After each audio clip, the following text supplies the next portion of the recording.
Good morning, good afternoon, good evening, and good following morning. This is AMA number 80. It is January 13th, 2022. I'm here with my partner in crime, who doesn't ever commit any crime, Rabbi Avi Baumel. You don't hear me?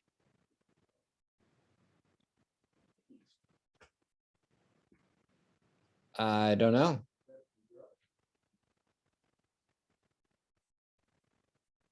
Showing me that I'm live. Do you not know? No one hears me. Seb hears me. Avi having technical difficulties. Well, Avi, you can rejoin. I don't see you there, Avi. So can you? You seem frozen and now gone. Rabbi Avi, off the screen, taken down, man down, Rabbi Avi. Rabbi Avi will be right back. Our guest today is a good friend of the JCC, a good friend of mine, really a wonderfully inspiring guy, Scott Saunders, MBE.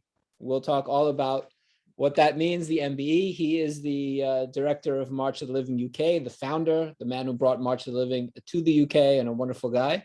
And we will talk to him in a little bit after Rabbi Avi potentially rejoins the AMA or not.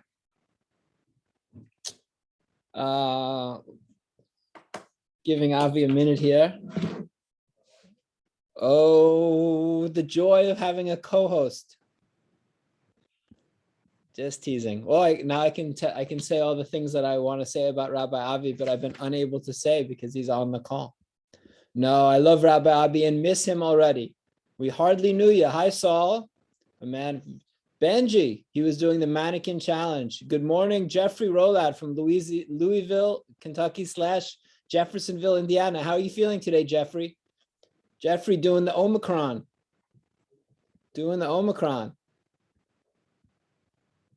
And hello, Marcel. Marcel, big news. Is it public? Am I allowed to say, Marcel, your big news? I'm not sure. Our good friend Marcel is on. And if he gives me the go ahead, I will give Marcel's big news. Or I will pretend I didn't say anything and there will be no good news to say, no big news.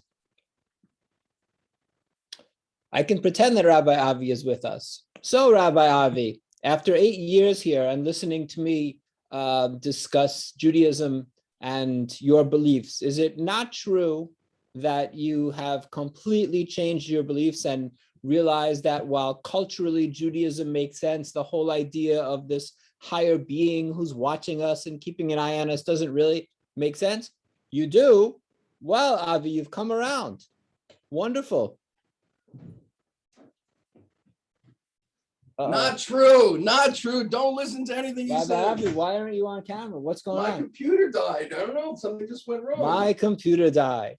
So interestingly, Rabbi Avi and I have the same computer, yet mine is working and Rabbi Avi's has. I tried turning it off and turning it on again. Turning it off and turning it on. Rabbi Avi's computer is not working. So in terms of what's going on, I can talk a little bit about as we are T-minus 20 days till baby countdown. So working on names for a little girl. We're expecting in 3 weeks minus 1 day. And I have become an expert as I become obsessive, my OCD. And when I start to get into something, I get very into it. And lately it's been baby strollers. There's a whole fascinating world of baby strollers out there, which I did not realize that I've become quite fascinated by, and this stroller and that one, and add-ons and the bassinet and this, and strollers are pretty elaborate. When I was a little kid, it was the little, what they now call an umbrella stroller that just folded up and that was it. Now there are these elaborate things that are like cars. And the stroller, I feel like the stroller we're about to get costs more than the car we have. Hello, Magda. Very nice to see you, our longtime volunteer, Magda. Marcel says it's public.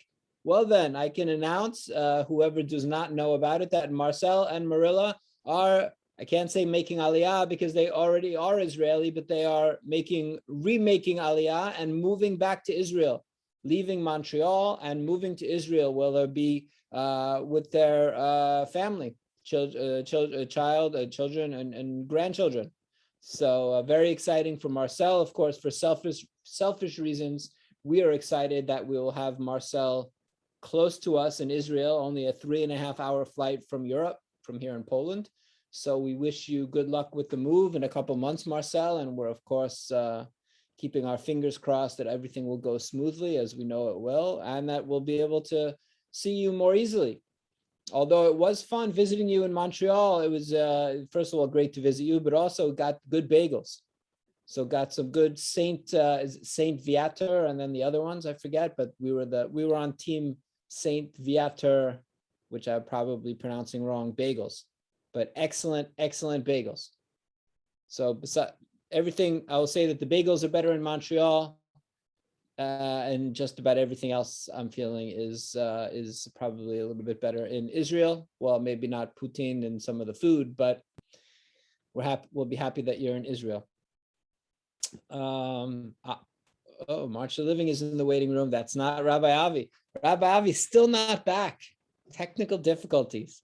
What else has been going on? Kash and I watched Black Space. I don't know if any of you have seen Black Space. It's an interesting premise for a show. There's a school shooting. It's an Israeli show, a school shooting in a high school in Israel, and the students are the ones who somehow carried it out in masks. And they're trying to figure out who did it. It's this kind of psychological thriller a little bit. Interesting show.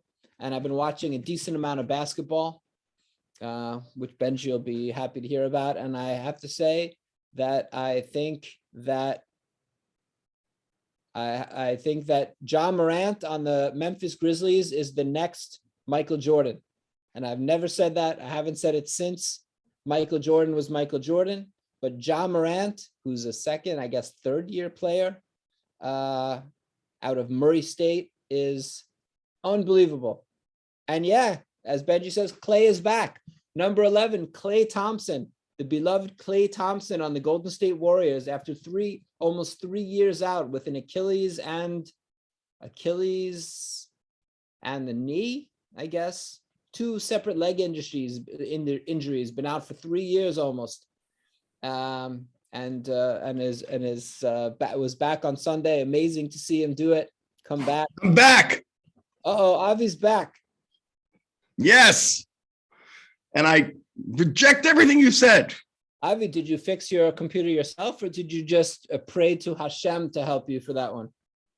There was divine inspiration with a little help from my friend Seb. I see. Was it Hashem that kicked you off Zoom as well? I don't know what happened. All I know is I'm here now and I'm excited. Oh, did I admit him by accident? You did. Was I not supposed to do that? You weren't. Well, back in the waiting room. Oh, back in the waiting room. Because one of us is not a technological 95-year-old. No offense to any 95-year-olds watching. Okay. Let's. The 86-year-old. Rhetoric need not be so high leveled. There was a little problem with the computer. I tried turning it off and turning it on again. It succeeded. Shalom to all. Today is the 11th day of Shvat. We are looking forward to Tu B'Shvat, a wonderful holiday for the trees, for the Jewish people. And it is the year 5782. So we are all on board here. We're excited. I'm back in Poland. It's freezing. It's really, really cold. In Israel, it's like 65, 70 degrees, although it's raining this week, which is a good thing, especially for Tu B'Shvat. And in Poland, it's just utterly tundra. But other than that, all's good. Avi, I'm not sure if you apologized for accidentally admitting our guest, but I accept your forthcoming apology. I will not apologize. I will not. I stand firm and defiant. I saw a button. I needed to push it. That's how I roll. So you know what? You're gonna bring the boys later and bust my kneecaps. I see you got a little nice tracksuit going on there. Like the tracksuit. Yeah. I am liking the tracksuit, I have to say. It's very executive directorial of you. Is it? If Oh, I was, yeah. if I was the executive director, executive director of a, what do we think? Russian mafia? Yeah, I think that would work for me. Mhm. Yeah. I love it. Fantastic. Well, not all of us can have the sartorial panache that you've brought to the table today, Avi. Thank you very much. I appreciate your compliment, and you're always there to note my style, which is just always appropriate and in vogue. So, what's going on in your life, Jonathan? As I've mentioned to the people, by the way, you're logged in as me. I see it says Jonathan Ornstein. Let's change that. Who's the real Jonathan There Ornstein? are three Oh Jonathan my God. Ornsteins. There are three Jonathan Ornsteins on my screen. Okay. You What's have going been. on? I've been talking about that I went stroller shopping. I watched a TV show called Black Space about an Israeli high school shooting. And I've been talking about basketball a little bit. I said John Morant, I feel, is the next Michael Jordan, which I Yeah, have never it's way said too soon. since then. And Klay Thompson is back as of Sunday. Yeah, I watched his return. It was really emotional and beautiful, and that's cool. We had some groups yesterday. It felt like old times, Avi. You were there with one of them. We had two excellent groups yesterday. One, Westminster High School from Atlanta, which was a phenomenal, the great questions. And then we had our good friend David Bernstein here with a group from Pardes, and we had a real pretty interesting conversation. Yeah, it really felt like old times, and it's so nice. And when groups are starting to come back, and knowing the risks, but in Israel there are risks, and all over the world there are risks, and people are willing to take it in order to, have that educational value. And it was great schmoozing with the group with you. Hopefully more groups will come. So that's Avi, great. let's take a moment to talk about Tu B'Shvat, the New Year of the Trees. Now, why is it celebrated on Tu B'Shvat? Tu, of course, is an acronym for Tet Vav, which means 15. The 15th day of Shvat is the holiday. Why is it that day? Yeah, the Mishnah in Rosh Hashanah says that there are actually 4 days throughout the year that are considered holidays, and most of them are agricultural days. So it has to do with the season. Is the season that it's beginning. Ashkedia porachat. You're beginning to see the buds that are sprouting, and as the winter season moves into the spring. Then there are laws governing the trees and acknowledging, what they do for our world. The question might have been about the timing of it, Avi. I mentioned it's a timing. It has to do with the solar calendar. Your answer is has to do with. Is that the level of detail that you learned in rabbi school? Yes, that is exactly what my answer is. Tu B'Shvat. It's actually, there's a debate whether it's the 1st of Shvat or the 15th of Shvat. It has to do with the season changing. I can't give you a more specific reason than that. I'm sorry, my rabbinic training has only gone thus far. So did you not have a class in Tu B'Shvat at Yeshiva University? It's like this week Rosh Hashanah, next week Tu B'Shvat, and you didn't do it that way? Tu B'Shvat has become very, very popular in the last few years. People got all excited because it's about the world or environmentalism or saving the trees, and therefore they turned this into a holiday that we didn't celebrate when we were kids as much. So we sang some songs and we ate some almonds, but the halacha deals with specific laws that are old and not really applicable, although some of the laws for the Shemitah year apply. Shemitah it's the 7th year, and in Israel everyone's dealing with it in their own ways. So I don't have anything too exciting to share with you about Tu B'Shvat. Okay. However, I do want to tell you that I rewatched the show. We have to bring in our guest at the correct time this time, but go ahead quickly if you'd like, Avi. The show is called Afterlife. It's by Ricky Gervais. He's a comedian, but it's really extremely emotional and heart-wrenching. It's about a guy whose wife died, from cancer, and he loves her so much, and he's trying to struggle with how to live his life, whether he should continue living.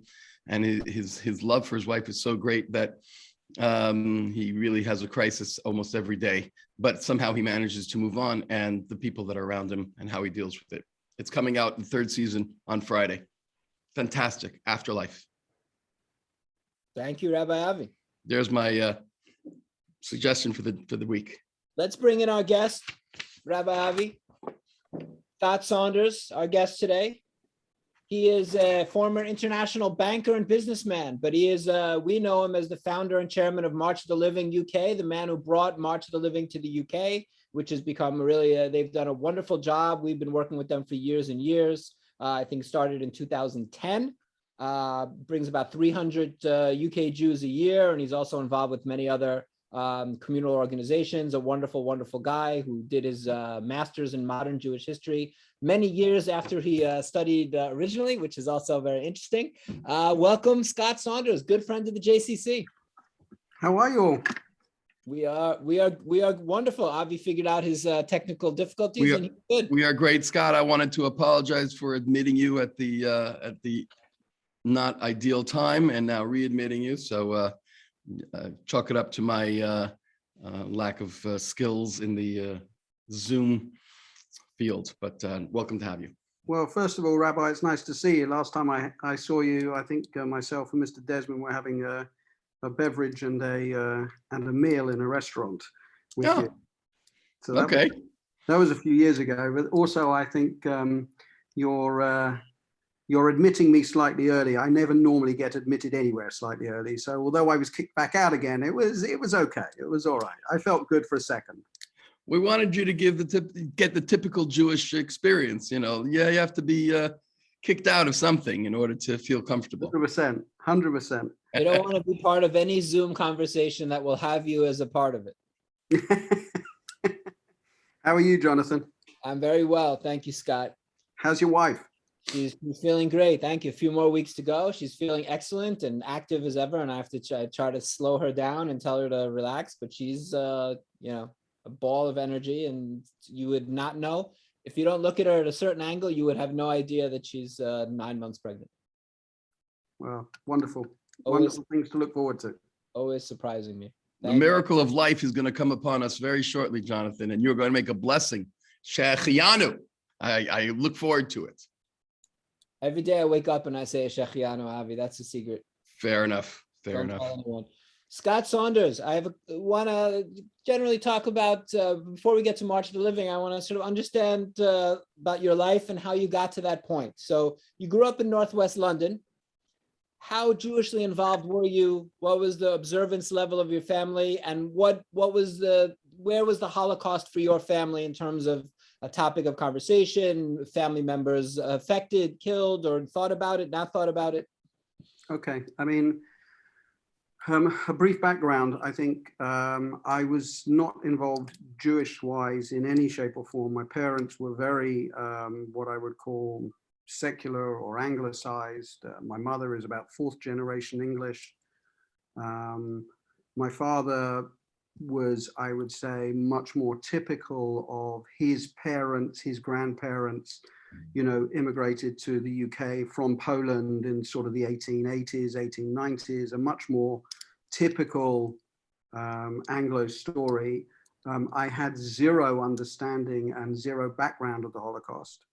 And really, I got involved a little bit in synagogue through a rabbi I knew when I was a teenager, but I must be honest, I was far more interested in sort of playing rugby and cricket, which was sort of a Saturday hobby than going to synagogue. But slowly things sort of migrated a little bit. The more I got involved with the rabbi, and then there were pretty women at the synagogue, B'nai Akiva, and various youth movements, and things obviously just changed.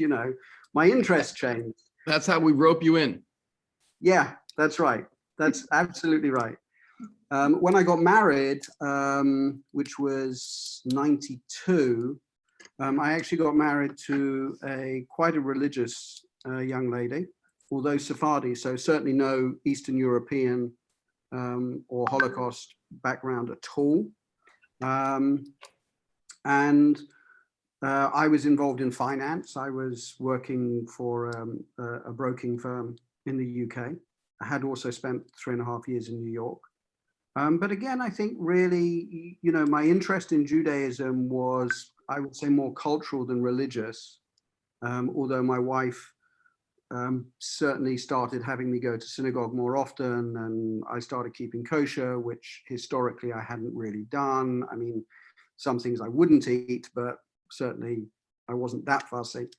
As I said, my parents were really three-day-a-year Jews.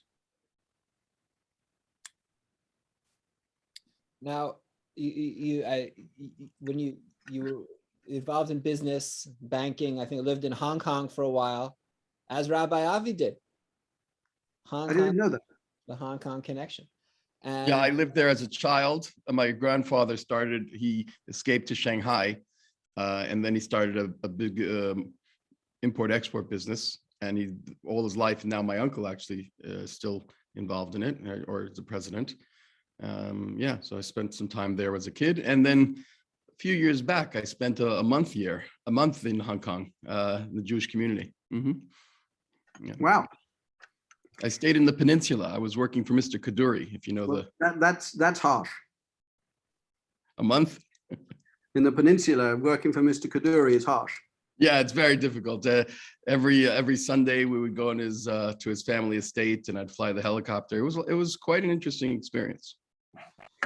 Well, his history is quite a remarkable history. I mean, Yes. Both him and the Sassoon family, as a parallel, and what they did for the community in Shanghai, and the ups and downs through that course is something which I became acutely aware of over a period of time. It's a fascinating story. And I actually saw your post on Facebook, I think even today, I can't remember, about Sugihara. Yes. Right. And Yes. His 122nd birthday today. Yeah. So Jonathan, you sort of talk about and reference Hong Kong, but actually I was in Japan for 3.5 years before Hong Kong. And it was actually in Japan that my interest, if you like, in Holocaust history and then Holocaust education as a follow-on from that really took hold. And that was because I attended a ceremony at the Jewish Community Center in Tokyo, which I think was 93, to commemorate the life of Sugihara. Wow. It was actually hosted by the American Embassy, if I recall correctly. And Sugihara's son was there and his wife was there. His wife was still alive at that stage. And she didn't speak English. It was all done through a translator, and it was done through the embassy and a representative of the Jewish Community Center to commemorate his life. But this whole story, and to bring that a little bit more in a circle, my father, when I was growing up, my father's neighbor, who also happened to be his first cousin, had been a British soldier in the Second World War and had died on the Burma Railway. So his recollection of the Second World War and my growing up as a child was considerably more anti-Japanese than it probably was anti-German. Wow, that's crazy. Despite the Jewish connections and everything else. So when I lived in Japan and heard this story about a Japanese diplomat that had saved Jews in Kaunas, Lithuania, and obviously Polish refugees, I was absolutely just blown away by this story. And I just had this tremendous thirst to want to know more about this story. And I think that was really my first exposure, if you like, to any form of Holocaust background or education or history. I mean, apart from a movie here or an article that I may have read, but I never grew up with it in my surrounds at all. So it seems such a bizarre thing when I look back on it, that I should go to Japan to get the inspiration to start learning more about the Holocaust. And did you overlap in Japan with Rabbi Shudrick? No, we missed each other by a little bit. I don't think I ever met him there. He was there before me, I think. I can't remember. I didn't meet him. I think he was there in the late 80s. So we Yeah, would've I think that's included right. just And he was that. there with, and Takeo was there as well, obviously, who wrote the book, The Fugu Plan. Marvin. Yeah. Yeah. But that, so I met Takeo, but that was when he came back to talk and visit. He wasn't there at the time. There was actually, my story in Japan was obviously, that was sort of the kickoff, if you like. But then I also met an elderly gentleman in synagogue who I sat next to for a while. I used to go on Shabbat morning, and I sat next to this elderly gentleman, and my entire conversation with this elderly gentleman was literally, good morning, Shabbat Shalom, how are you? And the elderly gentleman passed away. I probably sat next to him for the best part of a year. And he passed away, and there was a new rabbi, and he came to the people who were fairly regular, of which at that stage I was. And he said, I have to bury this gentleman. And there was a Jewish section in the Christian cemetery in Yokohama. I'll never forget it. And who is he? I don't really know him. I've only, like the rest of us, we'd only sort of said hello to him. But he was this elderly gentleman who just came to synagogue. I mean, it's a sad thing that even looking back on it, nobody gave him more time. Oh. If that makes sense. He was just this guy that came and went. And actually his name was Joseph Shimkin, which would mean absolutely nothing to anybody except for the people that were probably there. Joseph Shimkin had not only been a recipient of one of Sugihara's visas, but he apparently had learned how to forge the visas. Because Sugihara, as you know the story very well, only had a very short window of which to issue the visas before he was leaving. You know, and the famous story about him still signing the visas on the train and handing them through, which no one's too sure whether that's real or whether it's legend, but it doesn't matter. It's such a wonderful story regardless. But Shimkin had learned how to forge the visas. We will never know how many visas were actually forged or how many Sugihara gave, because one thing's for sure, I mean, the numbers of 2,000 or 3,000 people saved is probably an accurate number, but he probably issued a lot more and people didn't use them. Because let's be honest, how is a person in Lithuania or a Polish refugee trying to escape? They've got to get across to Vladivostok. They've got to get on a boat. They maybe had an elderly relative or a young child. They probably thought it'll be all right tomorrow. Let's not worry. We'll save it for another day. So we'll never know how many were actually issued. But Shimkin had learned how to forge the visas, and we only heard this story after he died. Wow. And it made such a profound impact on me personally that I had sat next to this guy and paid such little attention except for the politeness of Shabbat Shalom. Since then, when you go into a shul and you see an older man, do you inquire a little more about? It's quite remarkable actually how it made, because I then moved to Hong Kong. In 95, I moved to Hong Kong, and I was in Hong Kong for 17 years, and 16 years, but I always made the effort to go and sit with an elderly gentleman or a visitor, because you never know the backstory. Beautiful. Yeah. You never know the backstory. I'm particularly mindful of what you're talking about these days, and I'll talk to you about it a little bit later, about this period that we're coming to without survivors, that we're about to be part of a world without that. But I want to understand, you start to get interested in the Holocaust a little bit here and there. You're living in a surprising place to get interested in the Holocaust, but that's the case. And then you meet Mr. Shimkin, or Mr. Shimkin passes away. What's your path to get on March of the Living? And then how does that inspire you to bring it to the UK? That took a little bit longer. So I started in Hong Kong. I actually ended up becoming chairman of the Eau Hilaire Synagogue, and then I was chairman of the JCC for a little while. And so I knew Michael Kaduri. You're getting more involved. You're getting more involved Jewishly. Much more, much more, yeah. And I started bringing Holocaust survivors from Australia to speak to the community. And in 2000 or 2001, we brought an exhibition from the Sydney Jewish Museum and a survivor, and you know, I started getting more and more involved, if you like, in the stories. And I say stories because there are so many stories. You can't just say the story. And I think it was probably in 2005 or 2006.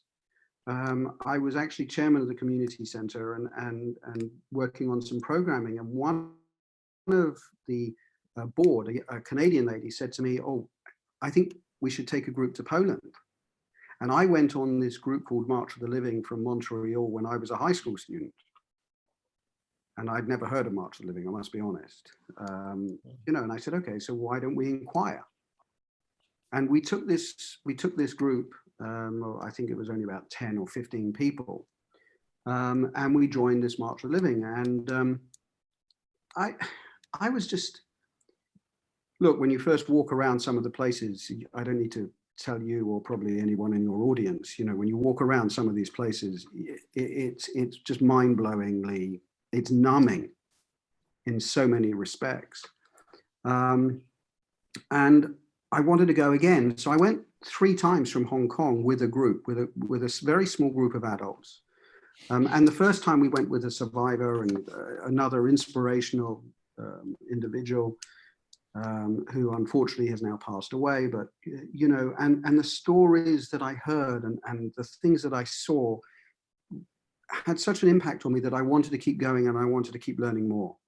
In 2010 and 2011, I moved back to the UK. I left finance. I decided to go and do a master's, as you highlighted a little bit earlier. And, you know, I wanted to sort of continue my education. And so I phoned up March of the Living and said, I'd like to keep going. Who do I speak to in the UK? And there was this silence. Oh my God. I should have got off the phone then. Wow. There was this complete silence. And there was some umming and ahhing and toing and froing. And in the end, I said, well, let me try and bring a group. And they said, fine, you know, let's try. Let's see what happens. And you'll appreciate this, but in the UK, the general reaction when you ask to do something is no. Everything starts off as no. I've got a great idea. No. Well, why no? Well, it's just no. You can't do that. Well, why can't you do it? It doesn't matter why. You just can't do it. And I ran into that. And I had a major advantage and a major disadvantage. And they were the same thing. And that is I hadn't lived in the UK for the best part of 20 years. Yeah. I didn't know anybody, but I also didn't understand the politics. And I also didn't care about the politics because I hadn't lived there for 20 years. So it was all, I was very naive in so many respects. So I started going around some of the student bodies and the high schools and trying to understand what I could do and what I couldn't do. And as I said, most people said, no, you can't do that. And eventually I ended up at UJS with a gentleman that still comes with us. And I said to him, and I was really, by this stage, I was really fed up, I must be honest. And I just turned around to him and I said, I'll tell you what, I will pay for 10 students. Wow. I will pay for 10 students to come with me. Let's give it a try. And he said, done. And when we came back, he said, this will be our Poland trip every year. Wow. And that was really, I had no master plan, Jonathan. I told you this before. I didn't come with this sort of master mega plan that I was going to have 200 people or 300 people. It was just something that, you know, after the second trip or the third trip, somebody came to me and said, I think there's all these young adults that are not affiliated to anywhere in the community that would love to come and would feel very much a part of it. And I said, I'll tell you what, how many do you think we could get? And he said, well, let's try for a bus of 40. I said, I'll find you the money. I'll raise the money, you bring the people. And within 3 years, we had 100 of them. Wow. And there was no master plan. It was just something that evolved over a period of time, as has the educational program, as has a lot of my thought processes that go around trips to Poland in general. Yeah, a lot of them, you know, the march people don't always understand. So the, you know, the individual groups have a lot of autonomy. So there's not really the march. There's the march. There's the UK march and the Australian march and the Southern chapter of the US and all these different regions. And from the very beginning, you have done something which is important for us and which is really part of our focus, which is to focus also on life and not only to show the negative and not be afraid to show the full narrative, which is of course the tragedy of the Holocaust, life before the war, and then this small, slow, minor but important life that's being reborn in Poland. And for us, it's been a real struggle dealing with the march itself. That's been helped by people like you that I think from the very beginning came to us and understood that you're not, it's in no way disrespectful or detrimental to the idea of showing the entirety of the Holocaust, also focusing on the rebirth. So was that something that, like, how did that, why did you, maybe the question really is, why now everybody does it? So in other words, now we're very involved and we talk to all the leadership and it's become a thing. But in the beginning, we were very lonely. And one of the very few groups that came to us was you. Now, was that just because of the Prince Charles connection that it was kind of automatic? You kind of had to stop in, or did you see something in this idea of also exposing your participants to Jewish life, because the rest of the march wasn't doing it in the beginning?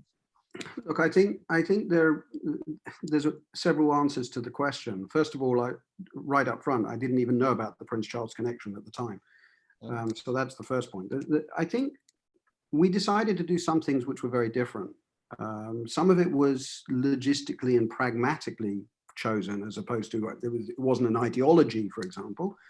But some of it was also strategic. And one of the things I wanted to do was not bring high school students. I wanted to bring older students, university students. I believe that there were problems on campuses. I believe there was a lot of people who didn't get the opportunity to intellectually engage, as opposed to, high school students that they don't necessarily choose to go. They go because their class is going. Right. Whereas university students tend to go because they want to go. They feel it's important to go. And then young professionals, young adults, whatever terminology you want to call. So that was the first point. And along with that, I designed the program very much to look at Jewish history, of which the Shoah is obviously a significant piece, albeit in a very small timeline, but a significant piece of that. And the questions that we were getting was what happened next? Was what happened, what happened in 1945? And the answer was very clear to me and to the educators that I was bringing, that that was not the end of the story. The story had many different twists and turns, but it was not the end of the story. So therefore, what is the end of the story? Well, there is no end of the story. Now let's go and explore what happens next. Yeah. And so that was quite early on in the process that we started to discover and think about that. And that's when I came to you and said, let's start this and bring a couple of groups and let's have discussions and find out what's happening. How'd you meet Jonathan? How did you know to come to the JCC? I don't remember how that happened, is the honest truth. I don't know. It was just something that I think was there and we wanted to explore. And you might have been walking by the street and I grabbed you, but no. I don't remember specifically. Yeah, maybe. I don't remember specifically how the connection was made. I know a little bit later, Robert was very instrumental in making sure that even more groups came and the rest of it, and yeah, the friendship that developed with me and Robert and the team and the groups. But in the very beginning, after year one or year two, it was very clear that this is an ongoing story. The story just doesn't end in 1945 and everybody goes to Israel or everybody goes to America or the survivors, end of story, bye-bye. When was year one, Scott? How long have you been doing this? 2010 was year one. That was the group of 10 students. Scott, as somebody, there are certain people around the world, and you're one of them, that are thinking a lot about Holocaust education in the context of bringing people and showing them on the ground and what it means for the Jewish people, not necessarily as a professor of Holocaust studies where you're there to just give information, but I think that you're also interested, coming from the point of view of being interested in how what you're showing affects the lives of the people, what it means for the Jewish people generally, this focus on this type of trip. So, I think a lot about, and I was talking about it yesterday. We had a group here, which we haven't had that many, so it's very exciting. Me and Avi doing our thing with a group, but about the idea of commemoration and how much we need to focus on commemorating the Holocaust versus how much of Jewish identity should be based on tragedy and based on what was done to us. And I'm mindful, and again, I'm not sitting in London or sitting in New York. I'm in Krakow next to Auschwitz, so I have a very particular seat and view of all these people that are coming through, and I might have a bit of a skewed view because to me everything looks like very, very Auschwitz focused. But I'm mindful of the march also going through this change and incorporating life as you did, and showing that the story didn't end. Is there a danger in Holocaust education of focusing too much on the Holocaust and this idea of maybe even an answer to Holocaust denial or anti-Semitism by us saying, look what happened to us, that we're instilling a sense of victimhood in ourselves? Well, again, I'm going to answer with several answers, and I apologize. I think the first thing is, heaven forbid in my mind, we should ever be defined as a people by what happened in the Holocaust. We're a people that has 3,000 years of history. And I genuinely believe we have always overemphasized in certain areas, and I stress in certain areas of our communities globally, that we need to pray or we need to be religious because of the Holocaust. And I think that's that's changing, by the way. That's changing in a lot of areas. But I think that was certainly a narrative when I first came in 2007, 2008, that was a bigger narrative than it is today. And I'm sure if I go back even earlier than that, it was an even bigger narrative. But I think that that's a dangerous narrative because, as you point out, then we become just a victim mentality. And we should be proud of the life that we've created everywhere. I also think that it's difficult for you because you are, most people who come to Poland, whether we like it or whether we don't like it, most people are coming because they want to learn about the Holocaust. And we try to expand that breadth so they realize there's 1,000 years of history and there's still life going on today. And it's not just about the Holocaust. But they initially, the reason they sign up on most of these trips is because they want to go to Auschwitz. Right. And you see that directly as they come through Krakow and they wave at you as they're on their bus. And some of them have the curtains closed and are not interested. And some of them are more open about coming in and setting forward and learning a little bit more. And that's each group to themselves. And I could say that about March for Living, as I could say that about all the groups in their entirety from all over the world.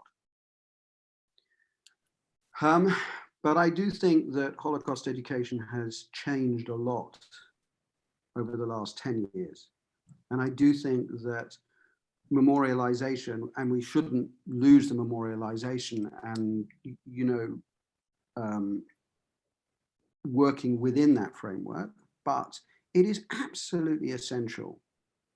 It is absolutely essential, and I've heard this many times, and I've used the term many times, and I've used it with you, Jonathan. You can't know what was lost until what was there before. Right. Of course. You can't understand how to memorialize until you know what you're memorializing. And it's not about a person's death, it's about a person's life. Absolutely. And when we understand it on a micro level, if we talk about, if somebody close to us passes away, we don't focus on correct the disease or the car accident or whatever it may have been. We focus on the entirety of their life, but we can sometimes lose track of it, I think, with the Holocaust, just because of the enormity of it. It's so unbelievable to us that we have to focus on it. And I don't say we shouldn't, but I'm just very mindful. And again, I'm aware of that my seat affects my thought process on this, but I'm very mindful of the danger of of focusing too much of our identity and building an identity on tragedy and shared victimhood. I don't think that's the primary thing that connects us as Jews. No, we have 3,000 years of beautiful Jewish history, and we have 1,000 years of history. Moses to Sandy Koufax. What's that? It's the line. It's a line in the Big Lebowski. 3,000 years of beautiful history from Moses to Sandy Koufax or something. Oh, okay, I didn't. Okay, but the point is that even you look at Poland. Let's look at Poland specifically. Most people come to Poland with a very specific point of view. It's not necessarily a very fair Right. point of view. Absolutely, and we have to overcome that a little bit. Scott, we're very mindful here, and I know that you're involved with us with Holocaust Survivor Day, and this idea of focusing on the survivors not only as witnesses to tragedy, but as people who have taught us a lot in terms of rebuilding their lives and people that need to be celebrated, and there are lessons to learn from them. And we're excited as that's something that's growing and growing. And one of the things that I'm really most proud of is our this idea and what we've been able to do with it that will hopefully grow and grow. But I think part of the impetus for doing that was the fact that we're on the precipice of a world without survivors. And I think we shouldn't fear that. It's sad, but that's life. We understand the way the world works. And how should we prepare? I'm of the mindset that the things that we do now in these last 5, 10, 15 years of still having survivors with us will set the tone for the next 100 years of how the Holocaust is seen and how the Holocaust is internalized for the Jewish people. And this is an important moment. And I think that we're trying to do what we can to broaden the idea of the Holocaust beyond something of only tragedy into something of victory. In other words, their goal was to get rid of the Jewish people in Europe, and they didn't. And we have to celebrate the fact that although the losses were impossibly large and painful, that they didn't succeed and we're still here. But what should we be doing now to prepare for a world without survivors? And how does Holocaust education shift when the survivors are gone? I think we're all struggling with that one, is the honest truth. I don't think there is a golden ticket to answer that. I think there are many different organizations doing many different things, whether it's holograms, whether it's virtual goggles, which I find slightly problematic as in a personal way. I don't want the Disneyfication, if you like, or that, I don't want a child sitting in his living room that can put on a pair of goggles and see a survivor in X, Y, or Z, and by pressing a button. I think we run the risk of overly digitalizing some of this to a point where it becomes almost another video game, God forbid, or could be termed as another video game. There's a lot of filming, there's a lot of recording, and I think, actually not even using second generation, I would say using third generation, whose connections with grandparents to tell the story. Second generation is always a little bit of you're never 100% sure where you're going with this. Whereas third generation, there seems to be a little bit more of the ability to convey a story, especially to younger people. And we're talking about younger people because it's my children's age. And please God, what will be my grandchildren.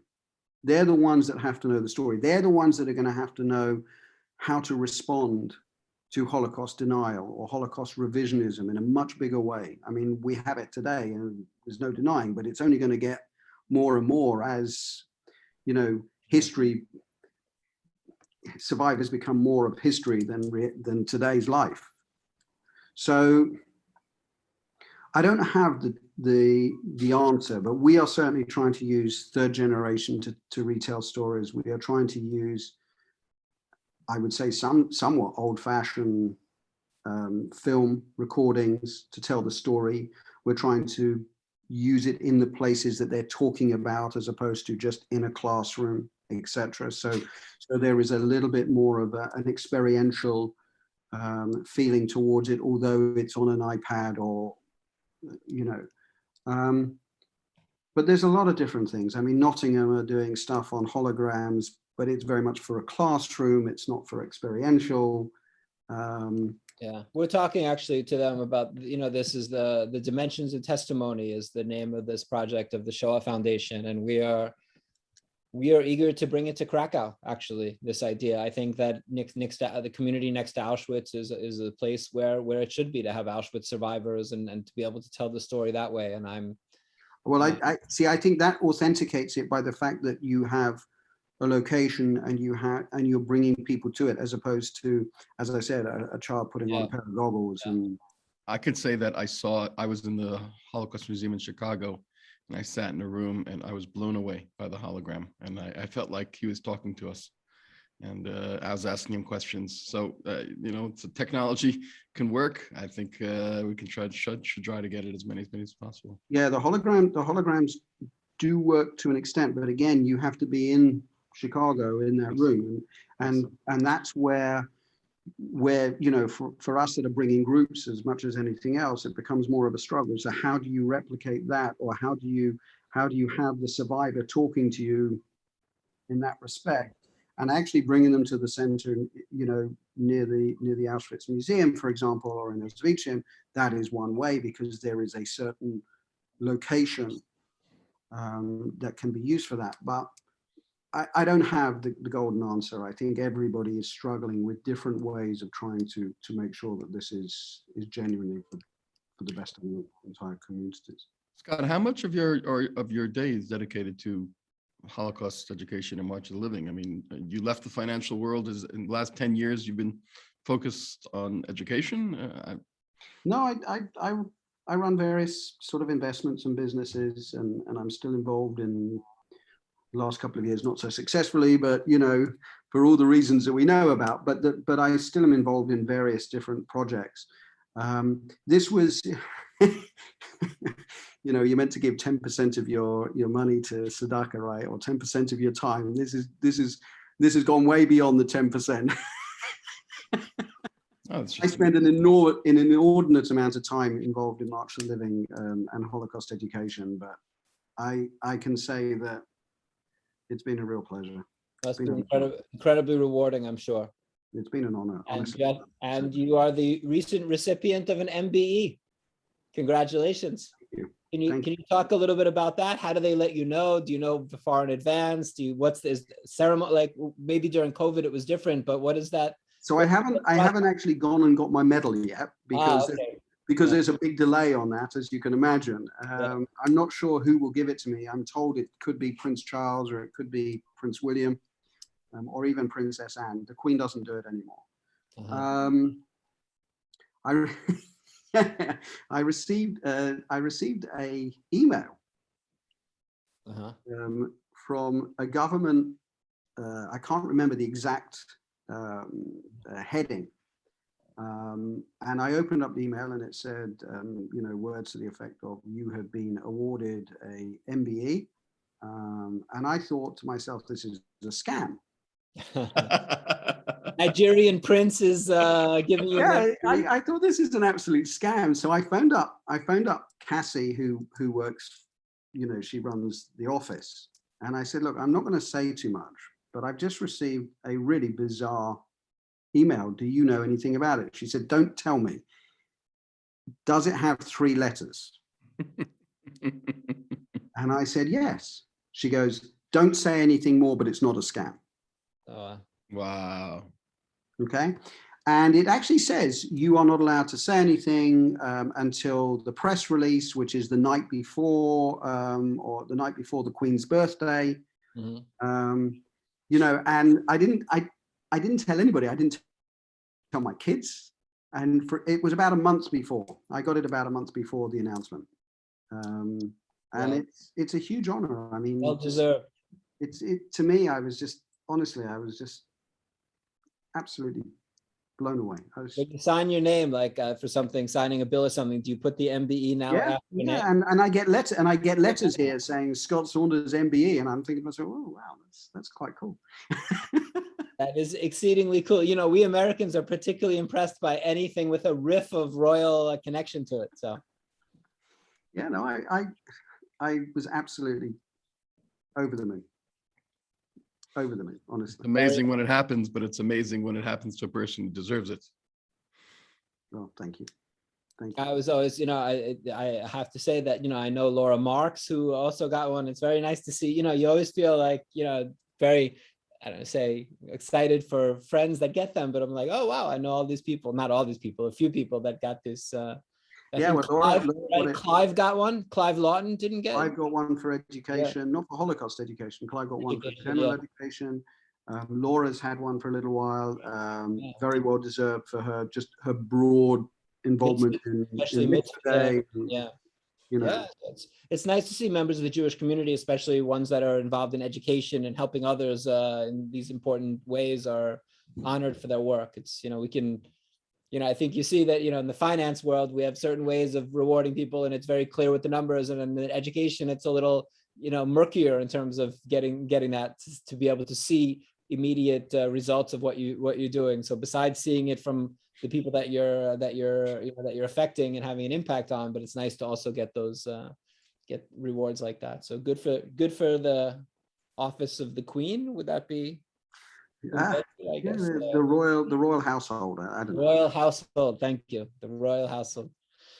Scott, a few more questions that we always like to ask. One, are you on Team Latka or Team Hamantash? Latka. Yeah, good man. Most people are Latka. And Scott, very, very important question. What are your 3 favorite films? Oh my word. Oh my word. I can tell you my all-time favorite film is The Godfather. You're in good company here. We're on. I'm not sure I could name all 3, but I certainly Godfather 1 and Godfather 2. Godfather 1 definitely. Godfather 2 also up there. We'll count Godfather 1 and 2 as one. I think probably 50% of our male guests have gone with Godfather. Oh really? Yeah. Unbelievable film. Well, all right then. I'm not sure I could name others. We'll leave it. We'll leave it at Godfather. Scott Saunders, MBE, MOTLUK, MBE. Very, very nice to have you. Always inspiring to talk to you, and we love working with you, and can't wait. Hopefully, what's the word this year? You coming to Poland? We are anticipating, God willing, as long as we don't have other things that are put up as obstacles again, but we are planning on bringing about 200 or 250 in April. From your mouth to God's ears. Amen. See you, inshallah. See you in Krakow.